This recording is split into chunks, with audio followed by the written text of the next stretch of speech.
الحمد لله نحمده ونستعينه ونستغفره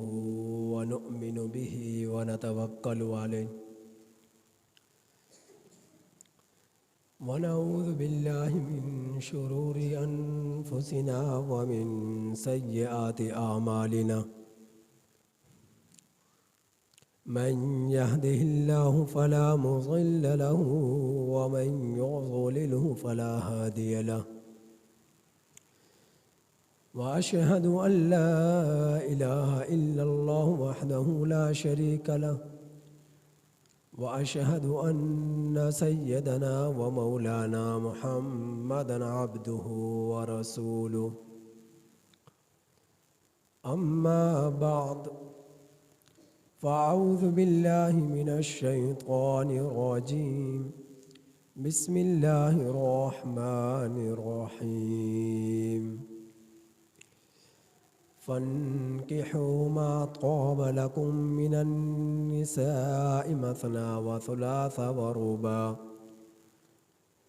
قال النبي صلى الله عليه وسلم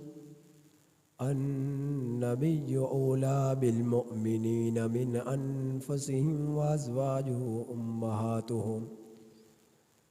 وقال النبي صلى الله عليه وسلم في مقام آخر خير نساؤها خديجة بنت خويلد آمنت بالله صدق الله مولانا العظيم وصدق رسوله النبي الكريم ونحن على ذلك لمن الشاهدين والشاكرين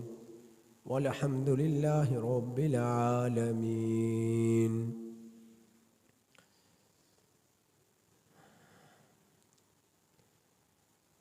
میرے واجب الاحترام عزیز دوستوں اور بزرگوں، اللہ کے رسول صلی اللہ علیہ وسلم کی سیرت طیبہ سے متعلقہ آپ احباب کے سامنے گزشتہ کئی جمعوں سے بات چل رہی تھی۔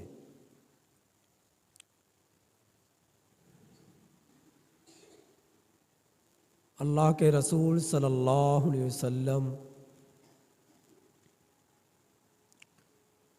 کی 63 سالہ زندگی صبر،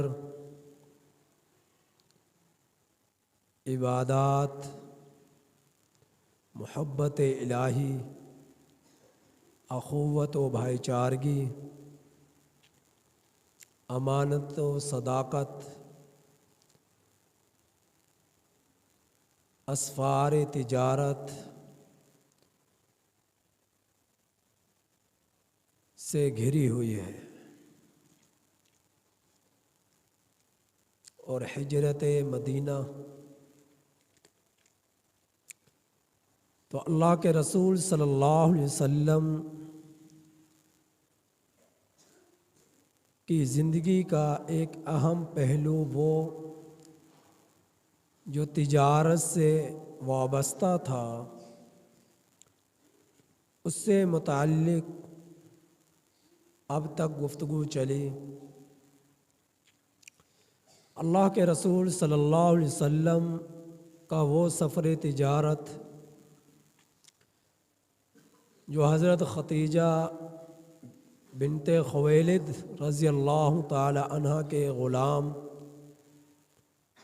میسرہ کی معیت میں ہوا، اس سفر تجارت کی واپسی پر حضرت خدیجہ بنت خویلد رضی اللہ تعالی عنہ کا اشتیاق اللہ کے رسول صلی اللہ علیہ وسلم سے نکاح کی صورت میں بڑھ گیا، اور اللہ کے رسول صلی اللہ علیہ وسلم کی کیفیت یہ تھی، جیسا کہ آپ سن چکے، کہ بچپن سے ہی غموں کی بچھاڑ تھی، غموں کی بھرمار تھی، گویا کہ عمر کے شباب حصے تک پہنچے اس وقت تک نبی کریم صلی اللہ علیہ وسلم غموں کا سامنا کرتے چلے آ رہے تھے۔ کوئی ایسا قریب نہ تھا کہ جو نبی کریم صلی اللہ علیہ وسلم کے لیے حضرت خدیجہ بنت خویلد رضی اللہ تعالی عنہ سے زیادہ تسلی اور قربانی مال اور خدمت رسول صلی اللہ علیہ وسلم کے فرائض کو سر انجام دے سکتا، جو فرائض خدمت، جو وفائے ختیجہ اور جو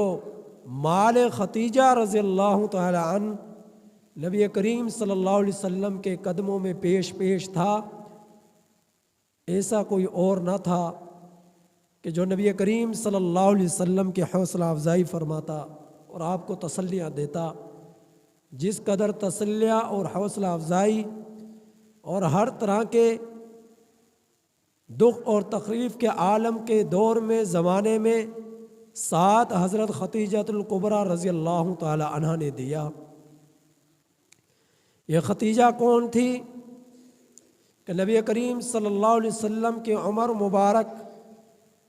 جب 25 سال کی ہوئی اور حضرت خدیجہ رضی اللہ تعالی عنہ کی عمر اس وقت 40 برس کی تھی، تو اللہ کے رسول صلی اللہ علیہ وسلم کے پاس جب نکاح پیغام بھیجا گیا اور اللہ کے رسول صلی اللہ علیہ وسلم نے اپنے چچا ابو طالب سے ذکر کیا اور چچا ابو طالب اس رشتہ زوجیت پر مطمئن ہوئے اور راضی ہوئے، تو ان کی رضاعت کے بعد نبی کریم صلی اللہ علیہ وسلم کا نکاح حضرت خدیجہ رضی اللہ تعالی عنہ سے ہوتا ہے۔ ایسی کیا اللہ کے رسول صلی اللہ علیہ وسلم کی خوبیاں، اوصاف اور صفات تھی کہ جس کی بنا پر حضرت خدیجہ رضی اللہ تعالی عنہ کا شوق اور ولولائے محبت اور اشتیاق نبی کریم صلی اللہ علیہ وسلم کی طرف بڑھتا چلا گیا۔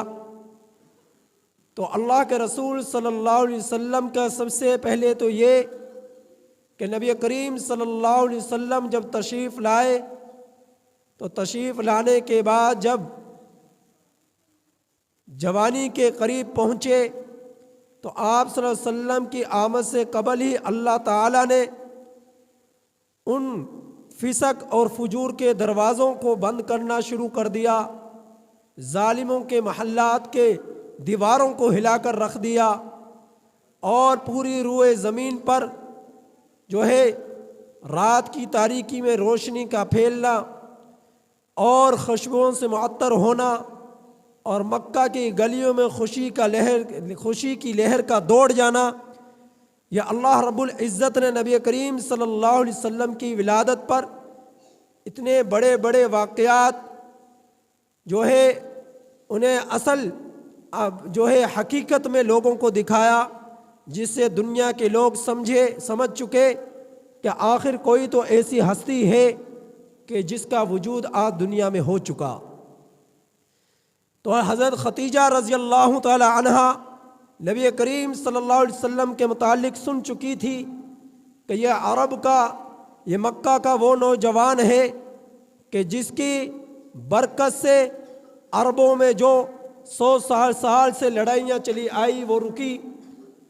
عربوں کی نفرتیں محبتوں میں تبدیل ہوئی۔ یہی وہ نوجوان ہے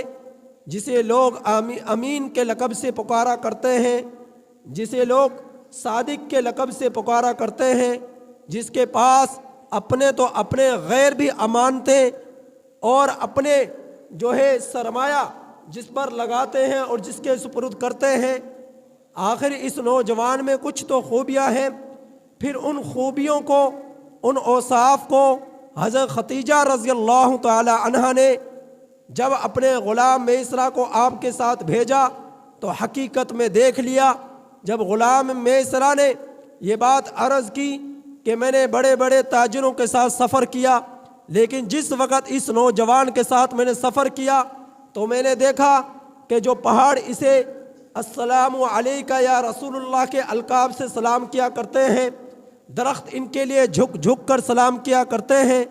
بادل ان پر سایہ کرتا ہے، تو میں سمجھ گیا کہ یہ کوئی معمولی ہستی نہیں ہے۔ اور پھر میں نستورہ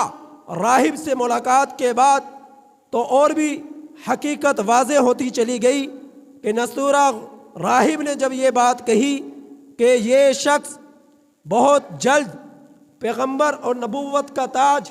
اس کے سر پر رکھا جانے والا ہے، اگر میں زندہ رہا کہ جب اس کی قوم اس پر ظلم کرے گی، جب اس کی قوم اس کو اسی کے علاقے سے نکالے گی، جب اس کی قوم اس کے خون کو بہائے گی تو میں اس کا ساتھ دوں اور اس کی جو ہے اس پر ایمان لاؤں، اس کا کلمہ پڑھوں، جب اسے کے سر پر نبوت کا تاج رکھا جائے گا۔ تو یہ ساری باتیں نصرہ راہب نے بھی عرض کی تو غلام میسرہ حضرت خدیجہ رضی اللہ تعالی عنہا کے سامنے جب یہ سارے حالات اور واقعات بیان کرتا ہے تو حضرت خدیجہ رضی اللہ تعالی عنہا کا شوق، اشتیاق اللہ کے رسول صلی اللہ علیہ وسلم کی جانب مزید بڑھتا چلا جاتا ہے۔ اور اس شوق کی ابتدا ہوتی کب ہے کہ جب حضرت خدیجہ رضی اللہ تعالی عنہ دو خاوندوں سے بیوہ ہو چکی، ایک ابو حالہ اور دوسرا عتیق، کہ یہ لوگ ایسے تھے کہ جن کے ساتھ نکاح حضرت خدیجہ رضی اللہ تعالی عنہ کا ہوا۔ حضرت خدیجہ رضی اللہ تعالی عنہ کے والد جو ہے انتہائی ضعیف العمر تھے، ان کا بھائی کوئی نہ تھا، ان کی بہن کوئی نہ تھی، یہ اکیلی تھی، جو بھائی تھے وہ فوت ہو چکے، یہ اپنے باپ کی اکیلی اکلوتی بیٹی تھی، اور ان کا والد جو تھا وہ جنگ جسے حرب فجار کے نام سے آپ حضرات کے سامنے بیان کیا گیا، جو لڑائی ہوئی، جو جنگ ہوئی زمانہ جاہلیت میں قریش اور قیس قبیلے کے درمیان،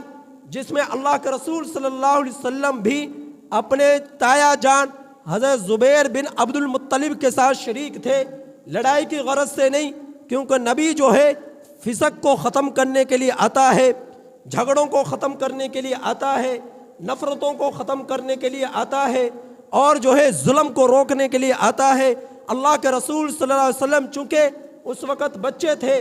کم عمر کے تھے، تو اپنے تایا جان کے ساتھ حرب فجار میں شریک ہوتے ہیں۔ صرف اتنا حدیث مبارکہ میں آتا ہے کہ اللہ کے رسول صلی اللہ علیہ وسلم نے فرمایا، میں اس جنگ میں اتنا میں نے کام ضرور کیا تھا، کسی کو اپنے ہاتھ سے قتل نہیں کیا، کسی کو اپنے ہاتھ سے ذبح نہیں کیا، ہاں اتنا ضرور کیا تھا کہ میرا تایا جان مجھ سے مانگتے کہ تیر پکڑاؤ تو میں تیر انہیں پکڑا کر دیا کرتا، اتنا میں نے ضرور کیا۔ لیکن اس کے بعد جو ہے میرا دل جو ہے وہ دکھا اور افسوس ہوا، مجھے فکر ہوئی اس چیز کی کہ عرب کے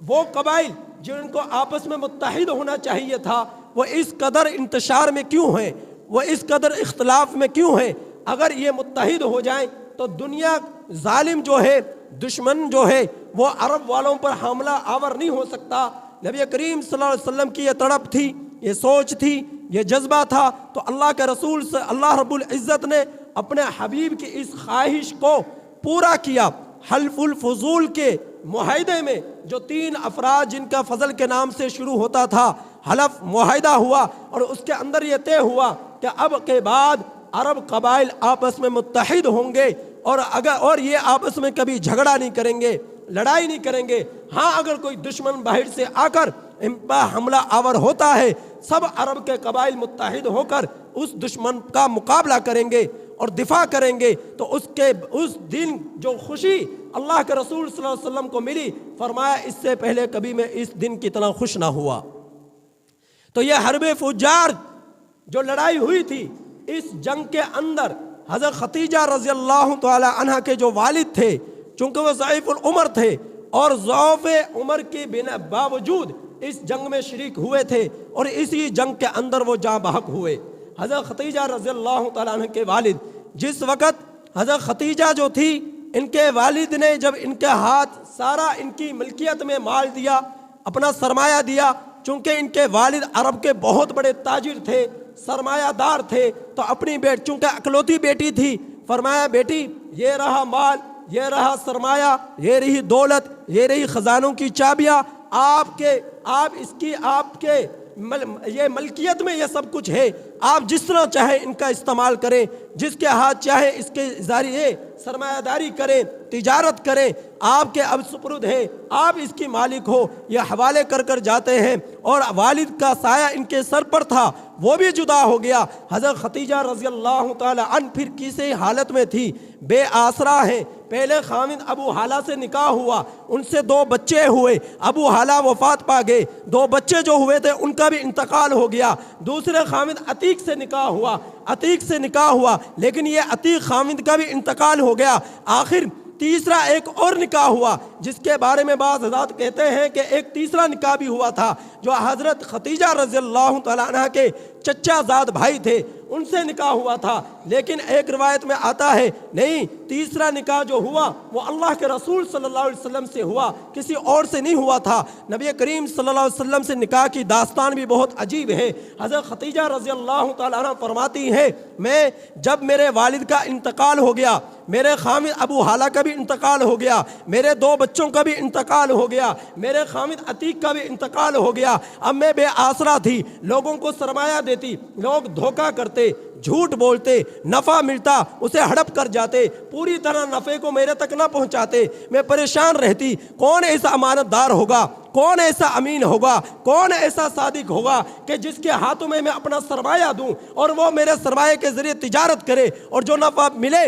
پوری امانت داری، دیانت داری کے ساتھ مجھ تک پہنچائے۔ اس سوچ میں تھی، بے آسرا تھی، بے سہارا تھی، غمگین تھی، تڑپ تھی اور جو ہے اکیلی تھی۔ لوگوں نے آپ سے نکاح کرنے کے لیے بہت سارے پیغامات نکاح دیے، لیکن آپ جانتی تھی لوگوں کو مجھ سے تعلق نہیں ہے، میرے سے محبت نہیں ہے، اصل میں لوگ دیکھ رہے ہیں میرے سرمایہ کو، لوگ دیکھ رہے ہیں میری دولت کو، لوگ دیکھ رہے ہیں میرے خزانے کو۔ اس دولت اور خزانے اور سرمایہ کو دیکھ کر لوگ مجھے نکاح پیغام دے رہے ہیں اور ان کا کوئی مقصد نہیں ہے۔ حضرت ختیجہ رضی اللہ تعالی عنہ ایسی حالات میں جب تھی، اور دوسری طرف نبی کریم صلی اللہ علیہ وسلم کے چرچے عرب میں مشہور ہو گئے، عرب کی دھرتی سے یہ چرچے مشہور ہوتے ہوتے شام اور حبشہ تک جا پہنچے، ایران تک جا پہنچے۔ نبی کریم صلی اللہ علیہ وسلم سال میں 1-2 اسفار ہوا کرتے تھے، جب سفر کے لیے جاتے، نبوت ابھی جو ہے قرآن کا نزول ابھی شروع نہیں ہوا، نبوت کا تاج ابھی رکھا نہیں گیا، جب تجارت کے لیے جایا کرتے تھے لوگ سال سے انتظار کیا کرتے تھے، وہ عرب کا وہ نوجوان جو خوب رو تھا، حسین تھا، جمیل تھا، وہ ابھی تک نہیں پہنچا۔ عرب کے کسی تاجر کو مال دینے کے لیے دور دراز کے علاقے والے لوگ تیار نہیں ہیں، سرمایہ دینے کے لیے تیار نہیں ہے، اشیاء خریدنے کے لیے تیار نہیں ہے۔ آخر ایسی کیا خوبیاں تھی اللہ کے رسول صلی اللہ علیہ وسلم میں کہ آپ صلی اللہ علیہ وسلم کی ان خوبیوں کی بنا پر مسلمان تو مسلمان، کافر بھی لرز اٹھا، وہ بھی اس قدر اعتماد آپ صلی اللہ علیہ وسلم پر اعتماد کرتا ہے کہ سال سے انتظار کرتا ہے جب تک اللہ کے رسول صلی اللہ علیہ وسلم کے ہاتھ میں اپنا سرمایہ نہیں دیتا، یا آپ صلی اللہ علیہ وسلم کے ہاتھوں سے اس سرمایہ کو خریدتا نہیں، تجارت نہیں کرتا۔ عرب کے کسی مکہ کے کسی شخص سے تجارت کرنے کے لیے وہ تیار نہیں ہے۔ تو آپ صلی اللہ علیہ وسلم کی خوبی یہ تھی کہ جب مال دیا کرتے، بتلایا کرتے، یہ مال اس درجے کا ہے، یہ مال اس درجے کا ہے، یہ مال لوگے اس میں یہ خرابیاں ہے، یہ نقص ہے، یہ کمزوریاں ہے، یہ مال اتنے میں دوں گا، لینا ہے تو لو، نہیں لینا تو کوئی بات نہیں۔ آپ صلی اللہ علیہ وسلم اس کا عیب بھی ذکر کرتے، آپ صلی اللہ علیہ وسلم اس کی خوبی بھی ذکر کرتے۔ آج میری اور آپ کی حالت یہ ہو چکی، آج ہم جب بازاروں میں اپنی چیز کو فروخت کرتے ہیں، چیز اگر جو ہے 2 نمبر ہے اسے 1 نمبر اعلیٰ درجے کی بنا کر پیش کرتے ہیں کہ کسی طرح سے یہ چیز فروخت ہو جائے، اور اگر اس سے بھی بننا پڑے تو پھر ہم قسمیں اٹھاتے ہیں کہ خدا کی قسم یہ چیز اتنے کی آئی ہے، آپ کو اتنے میں بیچتے ہیں۔ تو یہ جھوٹی قسمیں، یہ جھوٹا وعدے لوگوں سے وہ بیچنے کے لیے آج ہماری یہ کیفیت ہے۔ اللہ کے رسول صلی اللہ علیہ وسلم کا یہ حال نہ تھا، آپ صلی اللہ علیہ وسلم کی اسی امانت داری کو دیکھ کر لوگ آپ پر اعتماد کرتے، آپ کے پاس تجارت سرمایہ رکھواتے، آپ کے ذریعے سے تجارت کراتے۔ نبی کریم صلی اللہ علیہ وسلم کی انہی اداؤں کو دیکھ کر، امانت کو دیکھ کر، صداقت کو دیکھ کر حضرت خدیجہ رضی اللہ تعالی عنہا اس قدر جو ہے متاثر ہوئی کہ آپ کے پاس نکاح پیغام بھیجا، اور فرماتی ہیں یہ پیغام نکاح تو بعد میں بھیجا، میں جب بے آسرا تھی، بے سہارا تھی، کوئی میرا اپنا نہ تھا، جو تھے وہ جا چکے، میں اکیلی تھی، میں کیا دیکھتی ہوں، اجڑے ہوئے ایک مکان میں اور بے سہارا ہونے کی حالت میں میں اپنے گھر کے اندر موجود ہوں، میری آنکھیں لگتی ہیں، رات کو میں سوتی ہوں، جب میری آنکھیں بند ہوتی ہیں میں خواب دیکھتی ہوں، خواب میں کیا دیکھتی ہوں کہ سورج آسمان سے میرے مکان کے اندر آتا ہے، اور مکان کے اندر آتا ہے تو ساری روشنی سورج کی میرے مکان کے اندر سمٹ آتی ہے، اور ارد گرد اندھیرا ہی اندھیرا ہے، پھر میرے مکان سے وہ روشنی نکلتی ہے، مکہ کی گلیوں کو روشن کر دیتی ہے، عرب کی دھرتی کو روشن کر دیتی ہے، صبح میری آنکھیں کھلتی ہیں، میں پریشان ہوتی ہوں، آخر معاملہ ہے کیا؟ تو حضرت خدیجہ رضی اللہ تعالیٰ عنہ فرماتی ہے میں اپنے چچا زاد بھائی ورقہ بن نوفل کے پاس جاتی ہوں، وہ چونکہ تورات اور انجیل کا عالم تھا، بڑا ہی علم والا تھا، اس کے پاس گئی اور جا کر خواب کو ذکر کیا کہ میں ورقہ بن نوفل کے سامنے کہ مجھے یہ خواب نظر آیا، تو ورقہ بن نوفل اس خواب کی تعبیر یہ بتلاتا ہے کہ جہاں تک میرے پاس علم ہے اس علم کے مطابق میرا تجزیہ یہ ہے کہ ان قریب آپ کی گود میں نبوت کا تاج آنے والا ہے، آخری زمان پیغمبر جس کی نشانیاں، جس کی علامات ہم تورات میں پڑھ چکے، انجیل میں پڑھ چکے، زبور میں پڑھ چکے، مجھے یوں محسوس ہوتا ہے کہ اس پیغمبر سے تیرا نکاح ہونا ہے، اور وہ آئے گا مکہ کی سرزمین میں، اور مکہ کی سرزمین میں ایسی حالت میں آئے گا کہ مکہ کے اندر ارد گرد اس وقت ظلم ہوگا، فسق ہوگی، تاریکی ہوگی، کفر ہوگا، شرک ہوگا، جھگڑے ہوں گے، لڑائیاں ہوں گی، نفرتیں ہوں گی، شراب ہوگی، سود ہوگا، جوا ہوگا، اور برائیوں کی بوچھاڑ ہوگی۔ ایسی حالت میں مکے کے اندر، عرب کے اندر وہ شخص آخری پیغمبر تشریف لائے گا، اور اس کا نکاح تیرے ساتھ ہوگا۔ میرا تجزیہ یہ ہے تیرے ساتھ نکاح ہوگا، اور تو اس کے ایک با وفا بن کر اس کے ساتھ رشتہ زوجیت کو قائم کرے گی، اور تیرے ذریعے سے تو پہلی وہ خاتون ہوگی جس سے اس کا نکاح ہوگا۔ تو میرا تجزیہ یہ ہے کہ جو آخری زمان پیغمبر ہے اس سے تیرا نکاح ہونے والا ہے، اور اس کی نبوت کی کرنیں، اس کی نبوت کی شعاعیں پوری دنیا تک پھیلیں گی جو وہ دین لے کر آئے گا۔ حضرت خدیجہ رضی اللہ تعالیٰ عنہ جب اس بات کو سنتی ہے کچھ حوصلہ ہوتا ہے، غم دور ہوتا ہے، فکر مند ہوتی ہے، حتیٰ کہ وہ گھڑی بھی آ پہنچی جب جو ہے اپنے غلام بیسرا کے ذریعے تجارت کا مال دیا گیا، اور آپ صلی اللہ علیہ وسلم کو جب نفع جو برابر کا دینا تھا وہ جب دیا جانے لگا، تو اللہ کے رسول صلی اللہ علیہ وسلم نے فرمایا میرا آپ سے معاہدہ یہ ہوا تھا کہ اس سرمایے کے ذریعے سے جتنا نفع ہوگا اس میں سے نصف ہوگا، آدھا تیرا آدھا میرا جتنا نفع ہے اتنا ہی میں لوں گا، اس سے زیادہ میں نفع لینے کا حقدار نہیں، اور میں جو وعدے کا پکا ہوں، وعدے کا سچا ہوں، وعدے میں خیانت نہیں کرتا، خلاف ورزی نہیں کرتا، مخالفت نہیں کرتا۔ حضرت خدیجہ رضی اللہ تعالیٰ عنہ جب اس بات کو سنتی ہے تو اور بھی زیادہ اس چیز سے مطمئن اور متاثر ہوتی ہے کہ ایک ایسا نوجوان ہے کہ نفع سے زیادہ میں اس کو نفع دے رہی ہوں، اس کے باوجود جو ہے یہ نفع لینے کے لیے تیار نہیں ہے، لگتا ہے یہی وہ شخص ہے جس کو نبوت ملنے والی ہے، جس سے میرا نکاح ہونا ہے۔ نبی کریم صلی اللہ علیہ وسلم وہاں سے جا چکے، ابو طالب کے قدموں میں لا کر سارا مال نفع کا رکھ دیتے ہیں۔ ابو طالب چونکہ میں نے بتایا کثیر الاولاد والے تھے، کثیر المال والے تھے، نبی کریم صلی اللہ علیہ وسلم چونکہ ابو طالب پاؤں سے معذور بھی تھے، ایک پاؤں سے بالکل معذور تھے، دوسرے پاؤں کے اندر لنگڑا پن تھا، اور جو ہے معذوری کے حالت میں، بیماری کے حالت میں زندگی بسر کر رہے تھے۔ بچوں کی ضروریات پورا کرنا ان کے لیے مشکل تھا۔ نبی کریم صلی اللہ علیہ وسلم نے اپنے چچا زاد بھائیوں کی بچپن سے کفالت کی اور مال ان پر خرچ کیا، سارا مال اپنے چچا کے قدموں میں لا کر رکھا، یہاں تک کہ حضرت ختیجہ رضی اللہ تعالی عنہ نے جب نکاح پیغام دیا تو حضرت ابو طالب جو ہے ان کے سامنے ذکر کیا گیا، تو اس نکاح کے اندر حضرت ابو طالب ہے، نبی کریم صلی اللہ علیہ وسلم ہے، حضرت سید الشہداء حضرت حمزہ رضی اللہ تعالی عنہ ہے، اور نکاح ہوتا ہے حضرت ختیجہ رضی اللہ تعالی عنہ سے، اور نکاح ہوتا ہے 500 درہم حق مہر کے صورت میں۔ ایک قول یہ بھی ہے کہ 20 اونٹ جو ہے حق مہر کے طور پر ادا کیے گئے، ایک قول یہ ہے کہ 500 درہم حق مہر کے طور پر ادا کیے گئے۔ تو اللہ کے رسول صلی اللہ علیہ وسلم نے اس وقت جو حق مہر حضرت ختیجہ رضی اللہ تعالیٰ عنہ کا ادا کیا وہ 500 درہم تھے یا 20 اونٹ تھے۔ آپ اندازہ کیجئے اگر ایک اونٹ ہے آج کے زمانے میں اس کی قیمت کتنی ہوگی، اگر ایک درہم ہے آج کے زمانے میں اس کی قیمت کتنی ہوگی، اور اس زمانے میں کتنی ہوگی۔ اس زمانے کے اعتبار سے اس وقت کے جو ہے اونٹوں کی قیمت یا دراہم کی قیمت لاکھوں میں جاتی ہے۔ آج ہم جو ہے 50,000 5,000 10,000 حق مہر مقرر کرتے ہیں، خوش ہو جاتے ہیں، اور نکاح کی جو ہے اس کی نکاح کی جو ہے تکمیل تک پہنچاتے ہیں۔ تو میرے بھائیوں، عورت کا جو حق مہر ہے یہ جتنا اللہ کے رسول صلی اللہ علیہ وسلم نے ادا کیا، کوشش کی جائے، یہ اس کا حق ہے، جتنا زیادہ کر سکتے ہو کرو۔ حق مہر میں ہم پیچھے بھاگتے ہیں اور چھری پٹاخوں میں ہم آگے بھاگتے ہیں، حق مہر کے اعتبار سے پیچھے رہ جاتے ہیں۔ تو حق مہر جو ہے جو عورت کا حق ہے، یا آپ لاکھوں میں کریں کروڑوں میں کریں، آپ کے اندر یہ اسراف نہیں ہوگا، اس سے پوچھ نہیں ہوگی، بلکہ اس کا ثواب ہی ملے گا کہ تو نے ایک عورت کا جو حق تھا وہ حق پہنچایا۔ تو اللہ کے رسول صلی اللہ علیہ وسلم نے اس وقت حق مہر 500 درہم یا جو ہے 20 اونٹ جو ہے بطور مہر کے ادا کیے۔ تو حضرت ختیجہ رضی اللہ تعالیٰ سے نکاح کے بعد نبی کریم صلی اللہ علیہ وسلم کی عمر مبارک جب 40 سال کو پہنچتی ہے، 40 سال کی عمر میں پہلی وحی قرآن کریم کی سورہ علق کی ابتدائی آیات نازل ہوتی ہیں۔ نبی کریم صلی اللہ علیہ وسلم فرماتے ہیں میں غار حرا میں ہوں، اچانک جبرائیل آتے ہیں اور آ کر کہتے ہیں اقرا، پڑھیے۔ نبی کریم صلی اللہ علیہ وسلم فرماتے ہیں ما انا بقاری، میں پڑھنا نہیں جانتا۔ انہوں نے دوبارہ آپ صلی اللہ علیہ وسلم کے سینے مبارک کو پکڑا، سینے سے لگایا، آپ صلی اللہ علیہ وسلم نے سینے کی گرمی محسوس کی اور جس طرح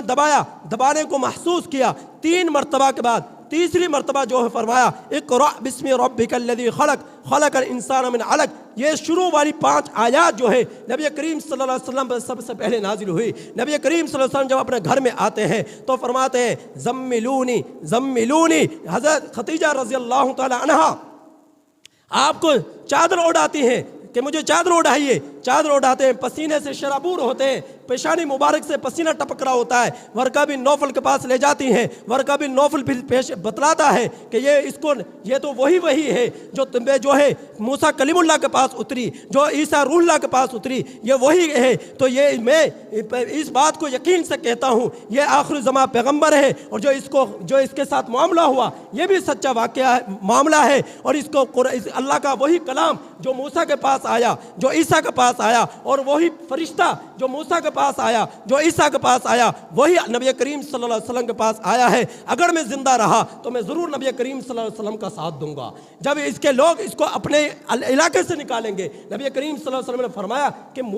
میرے لوگ میرے ہی علاقے سے نکالیں گے، یہ کیسے ممکن ہے؟ لوگ مجھ سے محبت کرتے ہیں، امانتیں رکھواتے ہیں، مجھے امین کہتے ہیں، مجھے صادق کہتے ہیں۔ نبی کریم صلی اللہ علیہ وسلم کو یقین نہیں ہو رہا تھا، لیکن ایسا ہی ہوا کہ مکہ سے ہجرت کرنے پر مجبور ہو گئے مدینہ المنورہ کی طرف۔ حضرت ختیجہ رضی اللہ تعالیٰ عنہ وہ خاتون ہے، نبی کریم صلی اللہ علیہ وسلم باہر سے تشریف لاتے، خون میں لت پت جب اسلام کی تبلیغ کرتے، لوگ آپ پر پتھر مارتے، پتھر جو ہے اٹھا کر پھینکتے، آپ کا استہزاء کیا جاتا، مذاق اڑایا جاتا۔ نبی کریم صلی اللہ علیہ وسلم جب گھر میں واپس لوٹتے، سر سے لے کر پاؤں تک خون سے لہو لہان ہوتے۔ حضرت ختیجہ رضی اللہ تعالی عنہ اپنا دوپٹہ پھاڑتی اور نبی کریم صلی اللہ علیہ وسلم پر مرہم پٹی کرتی، آپ صلی اللہ علیہ وسلم کے خون کو صاف کرتی۔ حضرت عائشہ صدیقہ رضی اللہ تعالی عنہ کے سامنے فرماتے، نبی کریم صلی اللہ علیہ وسلم اکثر تذکرہ فرماتے ازواج ازواج کے سامنے، ازواج جو ہے کوئی دن ایسا نہ ہوتا جس میں ایک دن یا 2 دن یہ تذکرہ نہ ہوتا۔ تو میرے بھائیوں، جو حضرت خدیجہ رضی اللہ عنہ کو وفائیں نبی کریم صلی اللہ علیہ وسلم کے ساتھ تھی، وہ کسی اور کے نہ ہو سکی۔ اللہ تعالیٰ سے دعا ہے کہ اللہ تعالیٰ ہمیں نبی کریم صلی اللہ علیہ وسلم سے سچی محبت اور سچا عشق کرنے والا بنائے۔